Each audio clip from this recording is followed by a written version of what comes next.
नमस्कार विद्यार्थी मित्रों, हूँ पवन प्रभाकर। आप सर्वे विद्यार्थी मित्रों शक्ति एकेडमी आ डिजिटल प्लेटफॉर्म पर स्वागत करूँ छूँ। एनसीईआरटी सिलेबस है कम्प्लीट कोर्स આપણે એની ઝુંબેશ શરૂ કરી છે। એના અંતર્ગત આપણે હિસ્ટ્રીમાં સ્ટાન્ડર્ડ 6 એમાં બે ચેપ્ટરની આપણે અગાઉના વિડીયોમાં વાત કરી ચૂકેલા છીએ। હવે નેક્સ્ટ ચેપ્ટર જે છે ચેપ્ટર 3 એના વિશેની ચર્ચા આપણે આજે કરીશું। તો સૌથી પહેલા તો આપણે જોઈએ આરંભિક નગર એવું આ ચેપ્ટરનું નામ છે। હવે પુરાने भवन का संरक्षण જેવી કે દરેક ચેપ્ટરમાં આપણે આ રીતે કંઈક ને કંઈક એક કિસ્સાઓ આપેલા હોય છે। આમાં પણ એ સામેલ છે। जसपाल और हरप्रीत अपने घर के पास की गली में क्रिकेट खेल रहे थे। उन्होंने देखा कि कुछ लोग उस खंडहर घर की तारीफ कर रहे थे जिसे गली के बच्चे भूतहा घर कहा करते थे। એટલે કે જૂના ઘરની વાત છે એની લોકો જે છે એવા વખાણ કરી રહ્યા હતા। તો એકને કहा એટલે કે જે લોકો વાતચીત કરી રહ્યા હતા એમાંથી એક જણાએ કીધું કે इसकी वास्तुकला को देखो, कि आपने कहीं लकड़ी पर इतनी सुंदर नक्काशी देखी है। दूसरी महिला ने कहा हमें मंत्री जी को पत्र लिखकर कहना चाहिए कि वह इस खूबसूरत घर को सुरक्षित रखने के लिए इसकी मरम्मत कराने की व्यवस्था करें। मरम्मत, रिनोवेशन।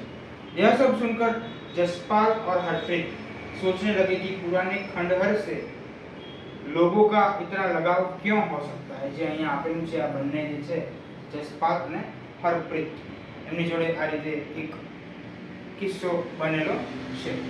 તો હવે ચેપ્ટરની શરૂઆત કરીએ તો હડપ્પા की कहानी। હડપ્પા જે તમે ઇતિહાસ જ્યારે ભણવાનું શરૂ કરો છો તો સૌથી પહેલા જ આવે છે આ જેને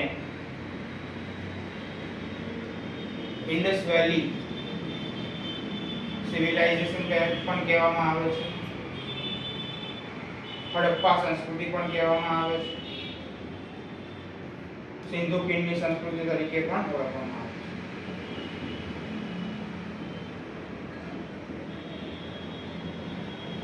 તો ઇતિહાસ તમે ગમે ત્યાં ભણવાની શરૂઆત કરો, કોઈ પણ તમે રેફરન્સ બુકનો ઉપયોગ કરો તો શરૂઆત જે છે અહીંયાથી થતી હોય છે, સિંધુ ખીણની સભ્યતાથી, સિંધુ ઘાટીની સભ્યતાથી। તો આપણે જે છે આ સ્ટાન્ડર્ડ 6 ની હિસ્ટ્રી એમાં પણ એક બે ચેપ્ટરમાં આપણે અગાઉ થોડું એમ કહેવાય કે વાત કરી ઇન્ટ્રોડક્શન, અને હવે જે છે એ શરૂ થવા જઈ રહી છે। તો हड़प्पा की कहानी। अक्सर पुरानी इमारत अपनी कहानी बताती है। लगभग 150 साल पहले जब पंजाब में पहली बार रेलवे लाइनें बिछाई जा रही, એટલે કે આ વાત છે અંગ્રેજોના સમય જ્યારે પહેલી વાર પંજાબમાં રેલવે લાઇન જે છે એ એમ કહેવાય કે પાથરવામાં આવી રહી હતી। तो इस काम में जुटे इंजीनियरों को अचानक हड़प्पा पुरास्थल मिला जो आधुनिक पाकिस्तान में है। उन्होंने सोचा कि यह एक ऐसा खंडहर है जहां से अच्छी ईंटें मिलेगी। यह सोचकर वे हड़प्पा के खंडहरों से हजारों ईंटें उखाड़ ले गए जिससे उन्होंने रेलवे लाइनें बिछाई। इससे कई इमारतें पूरी तरह नष्ट हो गई। आ बात है अंग्रेजोना समयમાં જે એન્જિનિયરો હતા અને એ લોકો જે કે રેલવે લાઇનનું કામ કરવામાં જે એન્જિનિયરો જોડાયેલા હતા એની વાત છે। उसके बाद लगभग 80 साल पहले પુરાતત્વવિદ ઘણીવાર આ શબ્દ આવી ચૂકેલો છે, એનો અર્થ પણ ચેપ્ટર 1 માં આપણે જોયો। पुरातत्वविदों ने इस स्थल को ढूंढा और तब पता चला कि यह खंडहर उपमहाद्वीप के सबसे पुराने शहरों में से एक। चूंकि इस नगर की खोज सबसे पहले हुई थी, इसलिए बाद में मिलने वाले इस तरह के सभी पुरास्थलों में जो इमारतें और चीजें मिली उन्हें हड़प्पा सभ्यता की इमारतें कहा गया। इन शहरों का निर्माण लगभग 4700 साल पहले हुआ था। तो आ एक फैक्चुअल જે છે એ પોઈન્ટ યાદ રાખવા જેવો છે। प्रायः पुरानी इमारतों को तोड़कर उनकी जगह नए भवन बनाए जाते हैं। क्या तुम्हें लगता है कि पुरानी इमारतों को सुरक्षित रखना चाहिए? आ स्टूडेंट ऊपर एक क्वेश्चन छोड़ देવામાં આવ્યો છે। હવે नेक्स्ट આપણે જોઈએ इन नगरों की विशेषता क्या थी। इन नगरों में से कई दो या उससे ज्यादा हिस्सों में विभाजित किया गया था। प्रायः पश्चिमी भाग छोटा था लेकिन ऊंचाई पर बना था और पूर्वी हिस्सा बड़ा था लेकिन यह निचले इलाके में था। એટલે કે વાત છે કે આવી રીતે કોઈ નગર હોય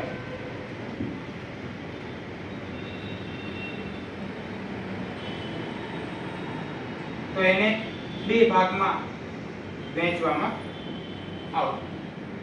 दो या उससे ज्यादा हिस्सों में विभाजित किया जाता था। प्रायः पश्चिम भाग छोटा था એટલે કે જે પશ્ચિમ ભાગ હતો એ નાનો હતો પણ આ શું હતું અહીંયા ઊંચાઈ વાળો ભાગ હતો।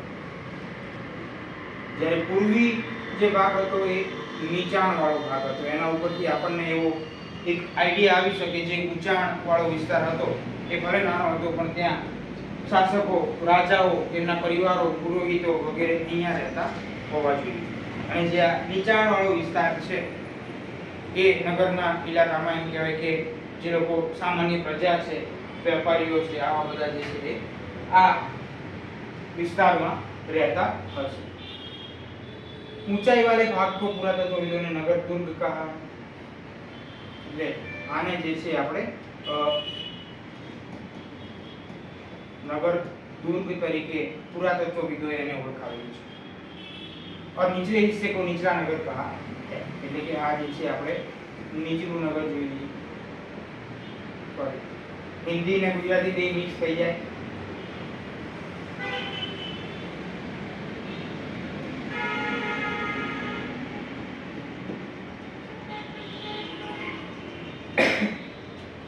दोनों हिस्सों की चार दीवारियां पक्की ईंटों की बनाई जाती। બંને નગરમાં જે બાંધકામ જે છે દીવાલ બનાવવાનું એ પાકી ઈંટોથી બનાવવામાં આવતું। જેમ આપણે હાલની પણ તારીખમાં આ જ એક પદ્ધતિ છે એને ફોલો કરીએ છીએ। ઈંટની બદલે હવે એમ કહેવાય કે સિમેન્ટના અને એવા મોટા મોટા બ્લોક્સ પણ આવવા લાગેલા છે। इसकी ईंटों इतनी अच्छी पकी थी कि हजारों सालों बाद आज तक उनकी दीवारें खड़ी रही। दीवार बनाने के लिए ईंटों की चिनाई इस तरह करते थे जिससे कि दीवारें खूब मजबूत रहे।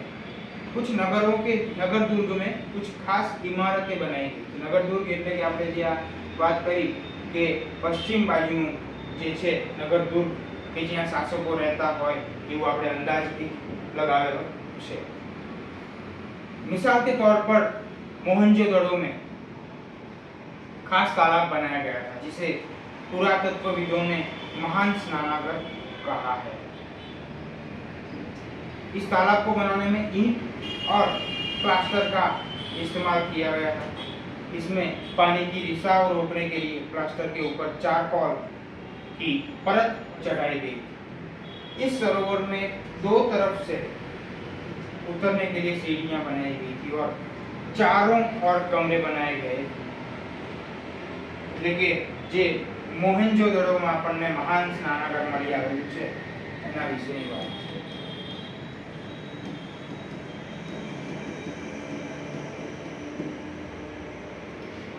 મહાન સ્નાનાગાર મળી આવેલું છે એની વિશેષતાઓ અહીંયા આપેલી છે જે આપણને એક્ઝામમાં એવા તરીકે પૂછાય જે હાલમાં એક પદ્ધતિ બહુ વપરાય છે ફેક્ટ્સ વાળી કે વિધાનો બનાવેલા હોય અને વિધાનમાંથી તમારે ખરું અથવા ખોટું હોય એને સિલેક્ટ કરવાના હોય અને એમાંથી ઓપ્શન આપેલા હોય। એવું માની લો કે બધું જ જે છે આ મહાન સ્નાનાગારની જ વિશેષતાઓ હોય ત્રણેયમાંથી સાચી આપી દે અને એક ખોટી મૂકી દે તો ત્યાં તમારે આ જોવું પડે। તો ફરીવાર વાત કરીએ કે मिसाल के तौर पर मोहनजोदड़ो में खास तालाब बनाया गया था जिसे पुरातत्वविदों ने महान स्नानागार कहा है। इस तालाब को बनाने में ईंट और प्लास्टर का इस्तेमाल किया गया था। इसमें पानी का रिसाव रोकने के लिए प्लास्टर के ऊपर चारकोल की परत चढ़ाई गई थी। इस सरोवर में दो तरफ से उतरने के लिए सीढ़ियां बनाई गई थी। એટલે કે માની લો કે આ એક છે મહાન સ્નાનાગાર તેમાં બે બાજુથી જે છે એ सीढ़ी उतरवा माटेनी बनावेली હતી। चारों ओर कमरे बनाए गए थे એટલે એટલે કે આની ફરતે ફરતે જે છે એ ઓરડાઓ બનાવેલા હતા. અને આમાં એવો અંદાજ લગાવવામાં આવે છે કે આ જે છે એ તે સમયની જે સ્ત્રીઓ હોય, જેમ કે શાસક વર્ગની અને મહારાણીઓ, આવા ટાઈપની જે સ્ત્રીઓ હોય જે નગર દુર્ગમાં રહેતા હોય એ લોકો માટે બનાવવામાં આવેલું હશે. અને આ ઓરડાઓ જે છે એ ચેન્જિંગ રૂમ તરીકે કપડાં બદલવા અને એના માટે વપરાતા હશે, જે હાલમાં પણ આપણે સ્વિમિંગ પુલમાં તમે જાઓ તો ત્યાં આપણે જોઈએ છીએ. इसमें भरने के लिए पानी कुएं से निकाला जाता था, उपयोग के बाद इसे खाली कर दिया जाता था. જે હાલમાં પણ તમે જુઓ છો સ્વિમિંગ પુલ, વોટર પાર્ક્સ ને આપણે બધું 4 મહિના માટે, ઉનાળા માટે ચાલુ કરી અને પછી ઉપયોગ પછી એને ખાલી કરી દેવામાં આવે. એ જ टाइप सिस्टम ये समय पर उपयोग के बाद इसे खाली कर दिया जाता था. शायद यहाँ विशिष्ट नागरिक विशेष अवसरों पर स्नान किया करते. कि विशिष्ट नागरिक એટલે જે શાસક વર્ગના હોય, રાજાઓ હોય, એ બધાની વાત થાય છે. હવે કાલીબંગા और लोथल जैसे अन्य नगरों में अग्निकुंड मिले जहाँ संभवतः यज्ञ किए जाते होंगे. हड़प्पा, मोहनजोदड़ो और लोथल जैसे कुछ नगरों में बड़े बड़े भंडार मिले हैं. अब यहाँ फैक्ट की बात करिए तो ये नगर आधुनिक पाकिस्तान के पंजाब और सिंध प्रांतों, भारत के गुजरात, राजस्थान, हरियाणा और पंजाब प्रांतों में मिले. इन सभी स्थलों से पुरातत्वविदों को अनोखी वस्तुएं मिली हैं, जैसे मिट्टी के लाल बर्तन जिन पर काले रंग के चित्र बने थे, पत्थर के पाट, मुहरें, मन के तांबे के उपकरण और पत्थर के लंबे ब्लेड आदि.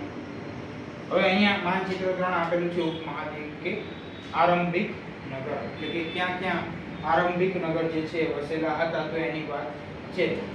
જે અહીંયા કીધું કે આધુનિક પાકિસ્તાનમાં, પંજાબમાં, સિંધ પ્રાંતમાં, એ ઉપરાંત ગુજરાત, રાજસ્થાન, હરિયાણા, પંજાબ આવા બધા જે છે તો અહીંયા તમે જોઈ શકો છો. અહીંયા મોહનજોદડો છે, ચંદુદડો છે, અહીંયા હડપ્પા છે, આ જે સિંધનો પ્રાંત છે ત્યાં, રાઈટ. અહીંયા લોથલ છે જે હાલમાં ગુજરાતમાં આવેલું છે. આ ધોળાવીરા, બરાબર, ધોળાવીરા વ્હાઇટ બ્રધર્સ જેને કહેવાય. હવે નેક્સ્ટ જોઈએ તો ભવન, નાલે और सड़क. જે મહા સ્નાનાગારની હમણાં આપણે વાત કરી છે મોહેંજો-દડોમાં છે, આપણે અહીંયા ચિત્ર સ્વરૂપે જોઈ શકીએ છીએ. બંને બાજુથી સીડીઓ બનાવેલી છે, અંદર ઊંડું છે અને અહીંયા નીચે તમને શાસ્ત્ર પણ જોવા મળે છે, બરાબર. આ બધા ઓરડાઓ આપણને અહીંયા ફરતે ફરતે જોવા મળે છે. भवन, नाले और सड़कें. इन नगरों के घर आमतौर पर 1 या 2 मंजिले होते हैं, એટલે કે 1 फ्लोर अथवा तो 2 फ्लोर आ રીતના હતા. घर के आंगन के चारों ओर कमरे बनाए जाते, એટલે કે જે આપણે તમે જૂના મૂવીઝમાં કદાચ જોતા હોય તો વચ્ચે આ રીતે આંગણું હોય, અહીંયા ખુલ્લું હોય બધું, અને ફરતે ફરતે જે છે એ શું બનાવેલું હોય, ઓરડા બનાવેલા હોય, જ્યારે વચ્ચેનો ભાગ જે છે એ ખુલ્લો રહેતો હોય અને ત્યાં એમ કહેવાય કે કંઈક વૃક્ષો ને એવું બધું વાવેલું હોય. જે વચ્ચે દિલ્હીમાં પુરારી વિધાનસભામાં એક ઘટના બનેલી હતી કે પુરારી મર્ડર કેસના નામે જે પ્રખ્યાત છે, એ ઘરનું પણ આ જ રીતનું એક સ્ટ્રક્ચર હતું. એ ઘટનામાં એવી રીતે હતું કે 11 જણા જે આખું ફેમિલી હતું એ બધા એક સાથે એમ કહેવાય કે ગળા ફાંસો ખાઈ અને બધા એમ કહેવાય કે મોતને પામી ગયેલા. અને આ કેસ પણ બહુ એવો લાંબો ચાલેલો હતો કે મર્ડર થયું છે કે બધા જાતે સુસાઇડ કરેલું છે. પછી છેલ્લે એવું જાણવા મળેલું હતું કે આ આખું પરિવાર જે છે અંધશ્રદ્ધાનો એક ભોગ બનેલું હતું અને કોઈ એક તાંત્રિક બાબાએ એમને આ રીતે ઉશ્કેરીને અને આમ સુસાઇડ કરવા માટે એમ કહેવાય કે ઉશ્કેરેલા હતા. તો આ પણ એક એમ કહેવાય કે બહુ રેરેસ્ટ ઓફ રેર કેસ જેને કહેવાય ક્રિમિનલમાં, એ આપણને આ પુરારી મર્ડર કેસ જોવા મળે છે. તો વાત એટલે મેં કરી કે અહીંયા એ લોકોનું પણ સ્ટ્રક્ચર આવું જ હતું અને અહીંયા વચ્ચે એક વૃક્ષ હતું અને વૃક્ષની ફરતે ફરતે એ લોકો બધા જે છે પેલી ડાળીઓ હોય, વડની કેવી ડાળીઓ હોય લાંબી લાંબી, એવી રીતે એ લોકો અલગ અલગ આમ લટકેલા હતા 11 જણા અને જાતે જ બધાએ આંખ ઉપર પટ્ટી બાંધી હતી, જાતે જ બધાએ હાથ બાંધેલા હતા અને સ્ટૂલ ઉપર ઊભા રહી અને સ્ટૂલને એમ કહેવાય કે પગથી પાડી દીધું હોય અને પછી એ લટકી ગયા હતા. રાત્રે એ લોકોએ ઝોમેટોમાંથી ખાલી એમ કહેવાય કે 11 રોટલી મંગાવેલી હતી અને રોટલી બધાએ ખાઈ અને પછી આવું એક કૃત્ય કરેલું હતું. તો ખૂબ જ આ રહસ્યમય એક બાબત હતી. જો તમને ટાઈમ મળે તો એના વિશે થોડું વધારે પણ જાણી શકો છો. સોર્सेस તમારી પાસે બહુ બધા છે. तो आगे बढ़िए. घर के आंगनों के चारों ओर कमरे बनाए जाते थे. अधिकांश घरों में एक अलग स्नान घर होता था और कुछ घरों में कुएं भी होते थे. એટલે કે આ એ વખતના ઘરની વાત છે કે એમાં સ્નાન ઘર પણ હતા, જે આપણે હાલમાં બાથરૂમ કહીએ છીએ, બરાબર. અને ત્યાં કુવાઓ પણ અમુક ઘરમાં જોવા મળતા. તો અત્યારે કુવાનું ચલણ નથી, તો અત્યારે આપણે ટાંકી બનાવીએ છીએ, બરાબર. તો વાત બધી એની એ જ છે. कई नगरों में ढके हुए नाले, इन्हें सावधानी से सीधी लाइन में बनाया जाता था. हर नाली में हल्की ढलान होती थी ताकि पानी आसानी से बह सके. अक्सर घरों की नालियों को सड़कों की नालियों से जोड़ दिया जाता था. એટલે કે અત્યારે તમે જોઈ શકો છો કે આપણે જે રીતે રહેતા હોય તો આ એક સોસાયટી છે. સિમ્પલ વાત કરું, આ સોસાયટી છે, અહીંયા ઘર આવેલા છે બધા. તો બધાનું જે છે એ ગટરનું પાણી જે છે આપણે આ રોડ બાજુ જે કોઈ ગટર જતી હોય એમાં આપણે જોડી દેતા હોઈએ. तो ये રીતની વાત છે. जो बाद में बड़े बड़े नालों में मिल जाते. नालों के ढके होने के कारण इनमें जगह जगह पर मैन हॉल बनाए गए थे, जिनके जरिए इनकी देखभाल और सफाई की जा सके. घर, नाले और सड़कों का निर्माण योजनाबद्ध तरीके से एक साथ ही किया जाता था. એટલે કે અત્યારે જે રીતે બધું એન્જિનિયરિંગ એવું વાપરીએ છીએ એ સમયે આટલા બધા વર્ષો પહેલા પણ એવું આ લોકો હડપ્પા અને આ જે આરંભિક નગર છે એ લોકો એનું એમ કહેવાય કે એનો ઉપયોગ એ સમયે કરતા. यहाँ पर वर्णित घरों और पिछले अध्याय में वर्णित घरों में तुम्हें क्या अंतर दिखाई देता है? कोई दो अंतर बताओ. तो ये તમારે જાતે એનાલાઇઝ કરવાનું છે અને જાતે તમારે માઇન્ડમાં આન્સર विचारવાનું છે. હવે નગરીય જીવન. તો हड़प्पा के नगरों में हड़प्पा के नगरों में बड़ी हलचल रहा करती होगी. यहाँ पर ऐसे लोग रहते होंगे जो नगर की खास इमारतें बनाने की योजना में जुटे रहते थे. ये संभवतः यहाँ के शासक थे. यह भी संभव है कि ये शासक लोगों को बेचकर दूर दूर से धातु, बहुमूल्य पत्थर और अन्य उपयोगी चीजें मंगवाते. शायद शासक लोग खूबसूरत मनकों तथा सोने चांदी से बने आभूषणों जैसी कीमती चीजों को अपने पास रखते होंगे. આ માટે હું તમને એક વાત કહું, મોહેંજો-દડો જે છે એનું મૂવી બનેલું છે ઋતિક રોશન. એમાં તમને ખ્યાલ હોય તો એ ઋતિક રોશન પાસે એક એવી ધાતુનો એક મુહર સિક્કા ટાઈપ મળી આવે છે અને એના ઉપરથી છેલ્લે આપણને મૂવીના એન્ડિંગમાં આપણને ખબર પડે કે એ જે ઋતિક રોશન છે એ એના પિતા અને એક શાસક વર્ગમાંથી બિલોંગ કરતો હોય છે. તો જે આવી રીતે શાસક વર્ગના જે નજીકના જે એમ કહેવાય કે લોકો હોય, પુરોહિતો હોય, એમને આ રીતે આપવામાં આવતું, એનાથી એમની એક ઓળખ ઊભી થાય છે. અત્યારે આપણે જે છે કંઈક આઈ કાર્ડ ને એવું બનાવીને આપીએ એ રીતે એ સમયે આવું ચાલતું હોય. તો એ જ વાત છે કે खूबसूरत मनकों तथा सोने चांदी से बने आभूषणों जैसी कीमती चीजों को अपने पास रखते हैं. इन नगरों में लिपिक भी होते थे जो मुहरों पर लिखते ही थे और शायद अन्य चीजों पर भी लिखते होंगे जो बच नहीं पाई. એટલે એવું કંઈ હાલમાં મળેલું નથી. इसके अलावा नगरों में शिल्पकार स्त्री पुरुष भी रहते थे जो अपने घरों या किसी उद्योग स्थल पर तरह तरह की चीजें बनाते होंगे. लोग लंबी यात्राएं भी करते थे और वहां से उपयोगी वस्तुएं लाते थे और साथ ही लाते थे सुदूर देशों की किस्से कहानियां. मिट्टी से बने कई खिलौने भी मिले हैं जिनसे बच्चे खेलते होंगे. એટલે કે આ પુરાતત્વવિદોએ જે કંઈ પણ શોધખોળ કરેલી છે એની વાત છે. नगर में रहने वाले लोगों की एक सूची बनाओ. क्या इनमें से कुछ ऐसे लोग हैं जो मेहरगढ़ जैसे गांवों में रहते थे? तो આનું આન્સર રાઇટિંગ તમારે જાતે કરવાનું છે. પછી અહીંયા તમે જોઈ શકો આ લિપિકે જે છે બનાવેલું ચિત્ર છે અને આ રમકડા જે છોકરાઓને રમવા માટે હોય એવા મળી આવ્યા છે. सबसे ऊपर એટલે કે આ પિક્ચરની વાત થાય છે મોહેંજો-દડો की एक सड़क और उसमें बना नाला એટલે કે આ તમે જોઈ શકો છો રસ્તો છે અને એમાં એક ગટર ટાઈપ બનાવેલું છે. હવે આની વાત છે એક કૂવા એટલે કે આ એ સમયનો કૂવો છે એનું પિક્ચર તમને આપેલું છે. હવે बाईं ओर नीचे हड़प्पा की एक मुहर तो आनी बात થાય છે. इस मुहर के ऊपर चिन्ह एक खास लिपि में है लेकिन आज से एक कोई लिपि से उपमहाद्वीप में पाए गए लेखन का यह प्राचीनतम उदाहरण है. विद्वानों ने इसे पढ़ने की कोशिश की है लेकिन अभी तक यह पता नहीं चल पाया है कि इसका अर्थ क्या है. लेकिन आज ऐसे पुरातत्वविदों द्वारा हજી એને ઓળખી શકવામાં આવ્યું નથી કે આ કઈ લિપિ છે અને આ શું લખવામાં આવ્યું છે.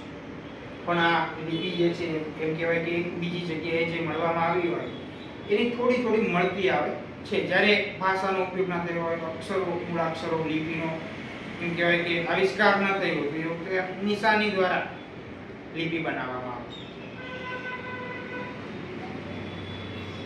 दाईं ओर नीचे पक्की मिट्टी के खिलौने એટલે કે આની વાત છે. હવે नेक्स्ट આપણે વાત કરીએ तो नगर और नए शिल्प. आओ अब कुछ ऐसी चीजों के बारे में अध्ययन करें जो हड़प्पा के नगरों से प्राप्त हुई.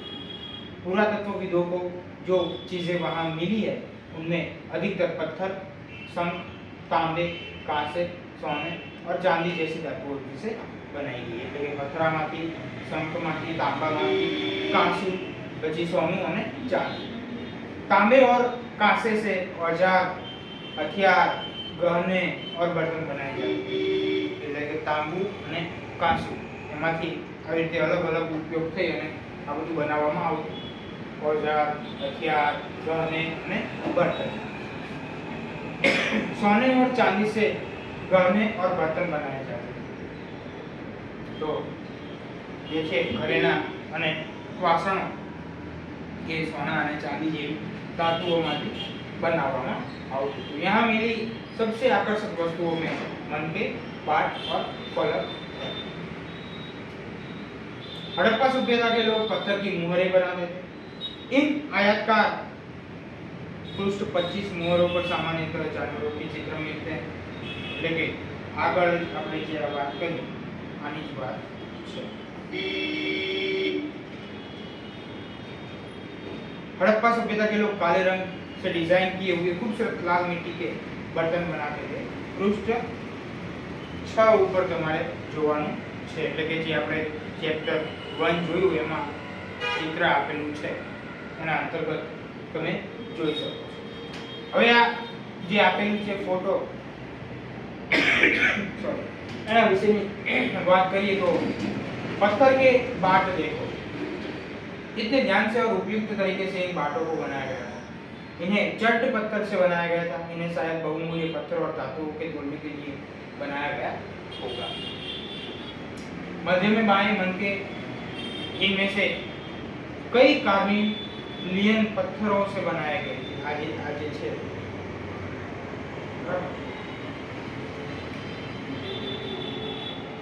અને पत्थरों को काट और तराश कर मनके बनाए गए. इनके बीच छेद किए गए ताकि धागा डालकर माला बनाई जाए. मध्य में दाएं पत्थर के धारदार फल जे आ छे और नीचे दाएं तो के कढ़ाईदार वस्त्र. एक महत्वपूर्ण व्यक्ति की पत्थर से बनी मूर्ति जो मोहनजोदड़ो से मिली थी इसमें उसे कढ़ाईदार वस्त्र पहने दिखाया गया है. એટલે કે બખ્તર જેવું એક વસ્ત્ર પહેરેલું જે છે એ આમાં જોવા મળે છે. અને આ જે છે આ ખૂબ જ ઉપયોગી છે. આના વિશે મેઇન્સમાં પણ તમને ક્વેશ્ચન પૂછાઈ શકે છે કે મોહેંજો-દડોમાંથી જે આપણને મળી આવ્યું છે એના વિશે તમે આલેખન કરો તો એમાં તમારે ઘણું બધું લખવું પડે કે આમાં જે છે દાઢી સરસ મજાની દોરેલી છે તો એ વખતના લોકો દાઢી પણ રાખતા હશે. એવું બધું આપણે જે છે આન્સર રાઇટિંગ કરવું પડે. હવે अध्याय 2 में तुमने जिन गांवों के बारे में पढ़ा क्या वहाँ भी धातु का उपयोग होता था? क्या वे पत्थर के बाट बनाते थे? तो આ બધું જે છે આપણે એ સમયમાં નહોતું જોવા મળ્યું. ચેપ્ટર 2 માં જે આપણે વાત કરી એમાં લોકો માંડ એમ કહેવાય કે સ્થળાંતરણમાંથી હજી આમ એક સ્થાયી જીવન તરફ આવ્યા હતા, ખેતીવાડી કરતા શીખેલા હતા, પશુપાલન કરતા શીખેલા હતા, પણ એ લોકોમાં હજી આટલું બધું વિકાસ થયેલો નહોતો. ત્યાર પછી સંભવતઃ 7000 साल पहले मेहरगढ़ में कपास की खेती होती थी. मोहनजोदड़ो से कपड़े के टुकड़ों के अवशेष, चांदी के फूलदान के ढक्कन तथा कुछ अन्य तांबे की वस्तुओं से चिपके हुए मिले. पक्की मिट्टी तथा फेयंस से बनी तकनियां शुद्ध कताई का संकेत देती है. कताई એટલે કે સીવણ કામ જે છે એ. હવે नेक्स्ट આપણે જોઈએ तो इनमें से अधिकांश वस्तुओं का निर्माण विशेषज्ञों ने किया. विशेषज्ञ એટલે કે નિષ્ણાત જે હોય એ આગળ આપે છે કે विशेषज्ञ उसे कहते हैं जो किसी खास चीज को बनाने के लिए खास प्रशिक्षण लेता है, जैसे पत्थर तराशना, मन के चमकाना या फिर मुहरों पर पच्ची कारी करना. पृष्ठ 26 पर चित्र देखो कि मूर्ति का चेहरा कितने आकर्षक ढंग से बनाया गया है और उसकी दाढ़ी कितनी अच्छी तरह दर्शाई गई है. यह किसी विशेषज्ञ मूर्तिकार का ही काम हो सकता है. એટલે એ સમયની વાત છે કે આટલું સરસ મજાનું કાર્ય કરેલું હોય તો એ વિશેષજ્ઞ જ હોઈ શકે. हर व्यक्ति विशेषज्ञ नहीं हो सकता था. हमें यह पता नहीं है कि क्या सिर्फ पुरुष ही ऐसे कामों में प्रशिक्षण हासिल करते थे या फिर केवल महिलाएं. शायद कुछ महिलाएं और पुरुष दोनों ही इस काम में दक्ष थे. એટલે કે એવું આપણે અંદાજ ના લગાવી શકાય કે આ બધું જે કાર્ય વિશેષજ્ઞો છે એ ખાલી પુરુષો જ કરતા. શક્ય હોય કે સ્ત્રીઓ પણ આ કામમાં જોડાયેલી હોય અને એવું પણ શક્ય છે કે સ્ત્રી અને પુરુષ બંને પણ આ ભેગા મળીને કામ કરતા હોય. હવે ફેયન્સ એક જે શબ્દ આવ્યો વચ્ચે એના વિશેની વાત કરી તો પથ્થર और शंख प्राकृतिक तौर पर पाए जाते हैं, लेकिन फैंस को कृत्रिम रूप से तैयार किया जाता है. बालू या स्फटिक पत्थरों के चूर्ण को गोंद में मिलाकर उनसे वस्तुएं बनाई जाती हैं. उसके बाद उन वस्तुओं पर एक चिकनी परत चढ़ाई जाती है. इस चिकनी परत के रंग प्रायः नीले या हल्के समुद्री हरे होते हैं, लेकिन थोड़ू एम के स्काई ब्लू टाइप. राइट. तो फैंस से मन के चूड़ियाँ, बाले और छोटे बर्तन बनाए जाते हैं. તમે આ જોઈ શકો છો ફેન્સ એક્ચ્યુઅલીમાં કોને કહેવાય. તો આમાંથી પણ ક્વેશ્ચન સરસ મજાનો બની શકે કોને કહેવાય ફેન્સ. હવે कच्चे माल की खोज में तो कि कच्चा माल उन पदार्थों को कहते हैं जो या तो प्राकृतिक रूप से मिलता है या फिर किसान या पशुपालक उनका उत्पादन करते हैं. जैसे लकड़ी या धातुओं के अयस्क प्राकृतिक रूप से उपलब्ध कच्चे माल हैं. इनसे फिर कई तरह की चीजें बनाई जाती हैं. मिसाल के तौर पर किसानों द्वारा पैदा किए गए कपास कच्चा माल करते हैं, जिससे बाद में कताई बुनाई करके कपड़ा तैयार किया जाता है. हड़प्पा में लोगों को कई चीजें वहीं मिलती है, लेकिन तांबा, लोहा, सोना, चांदी और बहुमूल्य पत्थर जैसे पदार्थों का वो दूर दूर से आयात करते थे. એ પણ આ તમે જે છે મોહેંજો-દડો મૂવીમાં જોયું હોય તો એમાં રોજ જે છે બજાર લાગતી અને ત્યાં દેશ વિદેશથી લોકો આવતા પોતાની કંઈક વસ્તુઓ સામે વેચીને જાય તો કંઈક નવું લઈને જાય. આવું એક તમે મોહેંજો-દડો મૂવીમાં જોયું હશે. और नेक्स्ट છે हड़प्पा के लोग तांबे का आयात संभवतः आज के राजस्थान से करते थे. यहाँ तक कि पश्चिम एशियाई देश ओमान से भी तांबे का आयात किया जाता है. तो आप पूछाई सके કે હડપ્પા જે છે એના લોકો તાંબાની આયાત ઇમ્પોર્ટ ક્યાંથી કરતા હતા? तो કે राजस्थान संभवतः અને બીજું ओमान. कांसा बनाने के लिए तांबे के साथ मिलाई जाने वाली धातु टिन का आयात आधुनिक ईरान और अफगानिस्तान से किया जाता है. सोने का आयात आधुनिक कर्नाटक और बहुमूल्य पत्थर का आयात गुजरात, ईरान और अफगानिस्तान से किया जाता है. तो कई वस्तु ક્યાંથી ઇમ્પોર્ટ કરવામાં આવતી એ આ પેરેગ્રાફમાં આપેલું છે. चीजों को एक दूसरे से एक जगह से दूसरी जगह कैसे ले जाया जाता था. इन चित्रों को देखो. एक खिलौना है और दूसरी एक मुहर, એટલે કે આ એક કિલ્લાનું જે રમકડું છે અને આ એક मुहर છે।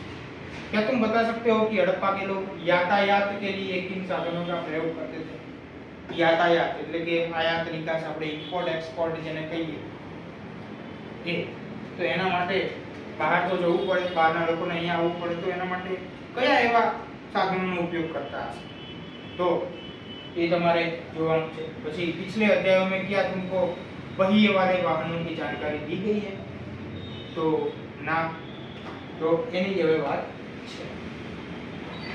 नगरों में रहने वालों के लिए भोजन, लोग नगरों के अलावा गांवों में भी रहते थे। वे अनाज उगाते थे और जानवर पालते थे। किसान और चरवाहे ही शहरों में रहने वाले शासकों, लेखकों और दस्तकारों को खाने का सामान देते। पौधों के अवशेषों से पता चलता है कि हड़प्पा के लोग गेहूं, जौ, दालें, मटर, धान, तिल और सरसों उगाते थे। तो आ पण છે શું શું ઉગાડતા હતા। પછી जमीन की जुताई के लिए हल का प्रयोग एक नई बात थी। हड़प्पा काल के हल तो नहीं बच पाए हैं क्योंकि वे प्रायः लकड़ी से बनाए जाते थे, लेकिन हल के आकार के खिलौने मिले, जैसे यहाँ आप જોઈ શકો છો। इस क्षेत्र में बारिश कम होती है। आज हळनी बात आई तो शुरुआत में आपण તમે જોઈ શકો છો એમાં મોહેંજો-દડો મૂવીમાં સ્ટાર્ટિંગમાં જે છે ખેતી કરતા હોય ગામડામાં, પછી ત્યાંથી નગરમાં જવાની વાત કરે છે અને ઋતિક રોશનના કાકા હોય છે એને જવાની ના પાડતા હોય છે, કારણ કે એને એનો જે પાસ્ટ હોય એ ખબર નથી હોતી, એટલા માટે એ સમયે તમે જોયું હશે કે ખેતરમાં ખેતી કરતા હોય અને એમાં હળ બતાવવામાં આવે છે। તો આ પણ ખૂબ જરૂરી છે, બધું તમને જ્ઞાન જ્યાંથી મળે ત્યાંથી લઈ લેવાય, કે પછી પ્રત્યક્ષ શિક્ષણ હોય, પરોક્ષ શિક્ષણ હોય, બરાબર, એને જ કહેવાય જનરલ નોલેજ। બાકી એના કંઈ અલગ સિલેબસ કોર્સિસ ને એવું બધું ના હોય। જીકે ચીકમ ચીક કરવાનું, તમારે જ્યાંથી મળે ત્યાંથી લઈ લેવાનું, राइट। तो इस क्षेत्र में बारिश कम होती है, इसलिए सिंचाई के लिए लोगों ने कुछ तरीके अपनाए होंगे। संभवतः पानी का संचय किया जाता होगा और जरूरत पड़ने पर उससे फसलों की सिंचाई की जाती होगी। એટલે કે જે સિંચાઈ પદ્ધતિ તમે આજે પણ જોઈ શકો છો, વરસાદ ના થાય તો એનાથી જે છે ફસલોને ઉગાડવામાં મદદરૂપ થતું હોય છે। હવે बच्चों का खिलौना हल જે આ છે, आज हल चलाने वाले ज्यादातर किसान पुरुष होते हैं। हमें ज्ञात नहीं है कि क्या हड़प्पा में भी यही प्रथा थी, એટલે કે એનો આઈડિયા નથી કે એ સમયે ખેતીમાં હલ ચલાવવા માટે શું સ્ત્રીઓ પણ જે છે આગળ આવતી હતી। હવે हड़प्पा के लोग गाय, भैंस, भेड़ और बकरियां पालते थे। बस्तियों के आसपास तालाब और चारागाह होते थे, लेकिन सूखे महीनों में मवेशियों के झुंडों को चारा पानी की तलाश में दूर दूर तक ले जाया जाता था। वे बैर जैसे फलों को इकट्ठा करते थे, मछलियां पकड़ते थे और हिरण जैसे जानवरों का शिकार भी करते थे। હવે વાત આવે છે ગુજરાત में हड़प्पा कालीन नगर का सूक्ष्म निरीक्षण, એટલે કે ગુજરાતની થોડી ઉપર ચલી માહિતી પણ અહીંયા बतावવામાં આવી છે। कच्छ के इलाका में खदीर बेट के किनारे धौलावीरा नगर बसा था। આ તમે જ્યારે ભૂગોળમાં કે ગુજરાતના જિલ્લાઓમાં કચ્છ ભણો ત્યારે પણ આ આવે છે। ખદીર બેટ જે છે ત્યાં ધોળાવીરા નગર વસેલું હતું। वहाँ साफ पानी मिलता था और जमीन उपजाऊ थी। जहाँ हड़प्पा सभ्यता के कई नगर 2 भागों में विभक्त थे, वहीं धौलावीरा नगर को 3 भागों में बांटा गया था। इसके हर हिस्से के चारों ओर पत्थर की ऊंची ऊंची दीवार बनाई गई थी। इसके अंदर जाने के लिए बड़े बड़े प्रवेश द्वार थे। इस नगर में एक खुला मैदान भी था जहाँ सार्वजनिक कार्यक्रम आयोजित किए जाते थे, એવું માનવામાં આવે છે। જે મેદાનોના હાલમાં શું ઉપયોગ હોય એ રીતે। यहाँ मिले कुछ अवशेषों में हड़प्पा लिपि के बड़े बड़े अक्षरों को पत्थरों में खुदा पाया गया है। इन अभिलेखों को संभवतः लकड़ी में जड़ा गया था। यह एक अनोखा अवशेष है क्योंकि आमतौर पर हड़प्पा के लेख मुहर जैसी छोटी छोटी वस्तुओं पर पाए जाते हैं, પણ ધોળાવીરામાં જે છે આપણને મોટા મોટા પ્રમાણમાં લાકડાઓ ઉપર આવી રીતે મળેલું છે। गुजरात की खंभात की खाड़ी में मिलने वाली साबरमती की एक उपनदी के किनारे बसा लोथल नगर ऐसे स्थान पर बसा था जहां कीमती पत्थर जैसा कच्चा माल आसानी से मिल जाता था। लोथल में જે છે હાલમાં આપણા ગુજરાતમાં આવેલું છે यह पत्थरों, शंखों और धातुओं से बनाई गई चीजों का एक महत्वपूर्ण केंद्र था। इस नगर में एक भंडार गृह भी था। इस भंडार गृह से कई मुहरें और मुद्रांकन या मुहरबंदी એટલે કે ગીલી મિટ્ટી પર દબાने से बनी उनकी छाप मिले हैं। હવે આ જે છે એ લોથલ का બંદરગાહ એટલે કે આ જે છે लोथल बंदर ये जैसे समय में से यह बड़ा तालाब लोथल का है। बंदरगाह रहा होगा जहाँ समुद्र के रास्ते आने वाली नावें रुकी थी, बोड़ियों जो है जे पोर्ट નું કામ આજે છે એ જ વાત છે અહીંયા બંદરની। संभवतः यहाँ पर माल चढ़ाया उतारा जाता होगा। હવે આ સંભવતઃ ઘણી બધી જગ્યાએ તમને શબ્દ જોવા મળે એટલે કે એવું હોઈ શકે, સંભાવના છે એમ કંઈ, કારણ કે આ ઇતિહાસ છે એટલે એ સમયે તો આપણે કંઈ પાક્કો એમ તો 100% તો કોઈ કહી જ ના શકે। અલગ અલગ ઇતિહાસકારો, પુરાતત્વવિદો જે છે બધા પોતપોતાના એમ કહેવાય કે મંતવ્યો આપતા હોય તો એમાંથી આપણે જોવું પડે। હવે नेक्स्ट જોઈએ, यहाँ पर एक इमारत मिली है जहाँ संभवतः मनके એટલે ये मणका बनाने का काम होता था। पत्थर के टुकड़े, अध बने मनके, मनके बनाने वाले उपकरण और तैयार मनके भी यहाँ मिले। क्या नहीं बात है लोथल नहीं। હવે મુદ્રા, મહર और मुद्रांकन या मुहर बंदी જે હમણાં શબ્દ આવ્યો એ છે શું એના વિશે સરસ મજાનું આપણને આપેલું છે। तो मुहरों का प्रयोग सामान से भरे उन डिब्बों या थैलों को चिन्हित करने के लिए किया जाता होगा जिन्हें एक जगह से दूसरी जगह भेजा जाता है। थैले को बंद करने के बाद उनके मुहानों पर गीली मिट्टी पोतकर उन पर मुहर लगाई जाती थी। मुहर की छाप को मुहरबंदी कहते थे। એટલે કે વન કાઇન્ડ ઓફ સિક્કો જે છે આપણે હાલમાં મારીએ સિક્કો, બરાબર, કંઈ તમે પાર્સલ પેક કરો અને તમારે કુરિયર માટે મોકલવું છે એના ઉપર તમે સિક્કો મારો અને સહી કરો તો એ સમયની વાત છે કે એ સમયે કંઈક સામાન મોટા મોટા થેલા ને એવું બહાર મોકલવામાં આવતું હોય તો એની ઉપર એક આમ થોડીક પલાળેલી માટી હોય એને ચોંટાડી દેવામાં આવે, એની ઉપર આ મુહરની છાપ મારવામાં આવે। अगर यह छाप टूटी हुई नहीं होती थी तो यह साबित हो जाता कि सामान के साथ छेड़छाड़ नहीं हुई है। એટલે કે सील जैसे ये टूटी गई कि नहीं टूटी गई, छाप टूटे तो खबर पड़े। आज भी मुहर का प्रयोग होता है। पता लगाओ कि मुहरा का उपयोग किस लिए किया जाता है तो તમને ખબર છે મુહરોનો ઉપયોગ આપણે સેના માટે કરીએ છીએ। હવે સભ્યતા કે અંત का रहस्य, આ બધી હડપ્પા સભ્યતા, ઇન્ડસ વેલી સિવિલાઇઝેશન, બરાબર, સિંધુ ખીણની સંસ્કૃતિ, આ બધું જે છે એ એનો અંત શું કામ થયો એનું રહસ્ય એ હજી કોઈ કહી શક્યું નથી। બધા ઇતિહાસકારો, બધા પુરાતત્વવિદોએ બધાના પોતાના અલગ અલગ આપેલા છે અને મૂવીમાં પણ એવું બતાવ્યું છે કે એક બહુ મોટું પૂર આવી ગયેલું હતું। તો હવે જોઈએ, लगभग 3900 साल पहले एक बड़ा बदलाव देखने को मिलता है। अचानक लोगों ने इन नगरों को छोड़ दिया। अचानक लेखन, मुहर और बाटों का प्रयोग बंद हो गया। दूर दूर से कच्चे माल का आयात काफी कम हो गया। मोहनजोदड़ो में सड़कों पर कचरे के ढेर बनने लगे। जल निकास प्रणाली नष्ट हो गई और सड़कों पर भी झुग्गीनुमा घर बनाए जाने लगे। यह सब क्यों हुआ कुछ पता नहीं, जो आया છે कुछ पता नहीं, એટલે કે આપણને કંઈ ખબર નથી એમ કે એટલે કે કોઈ હજી પાક્કું આપણને પ્રમાણ મળેલું નથી। બધા ઇતિહાસકારો, પુરાતત્વવિદોએ પોતપોતાના મંતવ્યો જણાવેલા છે। जो कुछ विद्वानों का कहना है कि नदियाँ सूख गई, अन्य का कहना है कि जंगलों का विनाश हो गया था। इसका कारण ये हो सकता है कि ईंटें पकाने के लिए ईंधन की जरूरत पड़ती थी। इसके अलावा मवेशियों के बड़े बड़े झुंडों से चारागाह और घास वाले मैदान समाप्त हो गए होंगे। कुछ इलाकों में बाढ़ आ गई, लेकिन इन कारणों से यह स्पष्ट नहीं हो पाता है कि सभी नगरों का अंत कैसे हो गया, क्योंकि बाढ़ और नदियों के सूखने का असर कुछ ही इलाकों में हुआ होगा। એટલે કે એવું તો જરૂરી નથી કે જે આપણે પંજાબની વાત છે ત્યાં કંઈ બાઢ કેવું આવેલું હોય તો જરૂર નથી કે કચ્છમાં લોથલ કચ્છમાં ધોળાવીરામાં આવ્યું હોય। તો આ કારણ એમ કહેવાય કે સંભવતઃ માની શકાય। ऐसा लगता है कि शासकों का नियंत्रण समाप्त हो गया होगा। जो भी हुआ हो परिवर्तन का असर बिल्कुल साफ दिखाई देता है। आधुनिक पाकिस्तान के सिंध और पंजाब की बस्तियां उजड़ गई हैं। कई लोग पूर्व और दक्षिण के इलाकों में नई और छोटी बस्तियों में जाकर बस गए।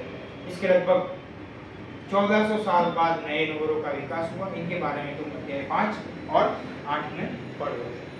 तो આ ચેપ્ટરમાં બહુ સરસ મજાનું ઇન્ડસ વેલી સિવિલાઇઝેશન વિશે થોડી માહિતી આપવામાં આવી છે, રાઈટ। આ ખાલી આટલું જરૂરી નથી તમે ક્લાસ 1 2 ની એક્ઝામની તૈયારી કરો છો તો, પણ હા બેઝ તરીકે આ ખૂબ જ જરૂરી છે। પહેલા આ વાંચો, પછી તમે હડપ્પા સંસ્કૃતિ વિશે વધારે વાંચો તો તમને બધું એક સાથે કોરિલેટ થશે અને એ વાંચવાની કંઈક અલગ મજા આવશે। તો આપણે વાત કરી ચેપ્ટર 3 ની, અને આમાં ઘણું બધું તમને બહુ સરસ મજાની વાત કરેલી છે, અને તમે કદાચ જો મેઇન્સના જૂના ક્વેશ્ચન પેપર જોતા હોય જીપીએસસી ના અને યુપીએસસી તો ઘણા બધા ક્વેશ્ચન તો આમાંથી જ બનતા હોય, જેમાં છેલ્લે વાત થઈ કે હમણાં જ આવ્યું કે આ સભ્યતાનો અંત શું કામ થયો, એનું રહસ્ય શું છે, તો એનો એક મેઇન્સનો આન્સર રાઇટિંગ બની જાય કે હડપ્પાના નગર જે આરંભિક હતા એનું અંત થયો, એનું રહસ્ય વિશે આલેખન કરો, ચર્ચા કરો। તેમાં તમારે અલગ અલગ બધા જ કારણો દર્શાવવા પડે અને મેઇન જે છે આન્સર રાઇટિંગ એનું સરસ મજાનું બની જાય। તો આપણે આ વાત કરી ચેપ્ટર 3 ની, અને હવે આપણે મળીએ નેક્સ્ટ વિડીયોમાં। આ જ રીતે સરસ મજાનું એનસીઈઆરટી આપણે ભણતા અને જીપીએસસી 1 2 છે, યુપીએસસી 1 2 છે, ક્લાસ 1 2 આ બધું આપણે સરસ મજાની તૈયારી આ રીતે જો રિધમમાં થાય તો જે છે વિદ્યાર્થીઓને પણ મજા આવે, અને તમારું રિઝલ્ટ એ જ છે અમારી કહેવાય કે એક ઓળખ અમારી નામના, તો એમના માટે બને એટલો અમે અહીંયા પ્રયત્ન કરવા ઊભા છીએ। તો નમસ્કાર, હું પવન પ્રભાકર, મળીએ હવે નેક્સ્ટ વિડીયોમાં। થેન્ક્સ ફોર વોચિંગ, જય હિન્દ।